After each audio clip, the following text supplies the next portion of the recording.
Bienvenue sur un nouveau cas par Karim sur Maghreb Intelligence TV.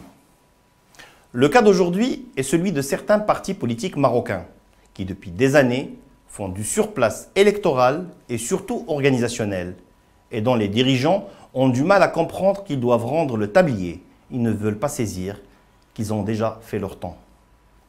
Prenons plus précisément le cas de l'USFP, l'Union socialiste des forces populaires. Une formation politique ancrée dans l'inconscient et dans le conscient des Marocains.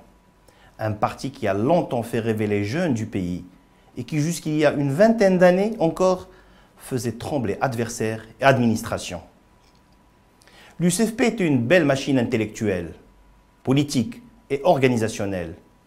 Une ribambelle d'organisations, presse florissante, jeunesse pétillante, syndicats puissants, associations dynamiques et députés flamboyants tourner autour d'une direction respectée et respectable et où pratiquement toutes les tendances de la société marocaine étaient représentées.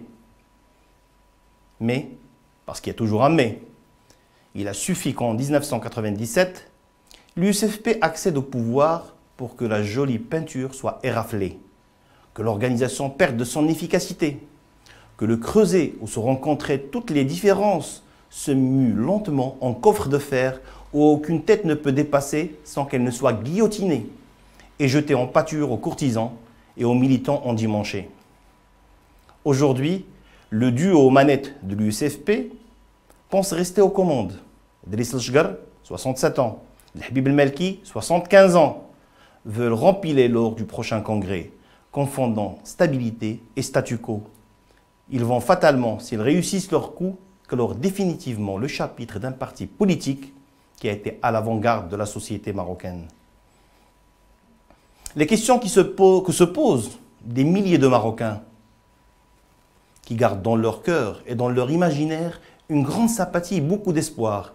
C'est pourquoi l'USFP en est-il arrivé là, subissant de retentissantes débâcles électorales et quémandant chez les vainqueurs des strapontins insignifiants. Pourquoi le parti ne se renouvelle pas? Pourquoi sa jeunesse a fané? Pourquoi ces intellectuels ont perdu de leur superbe? Pourquoi ces journaux ne se lisent plus? Pourquoi ces syndicats ont tout simplement disparu? Pourquoi il n'y a plus de relève?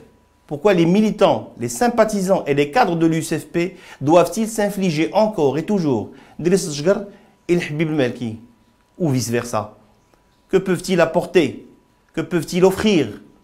Je ne serai pas devin si je vous dis rien. Walou, nada.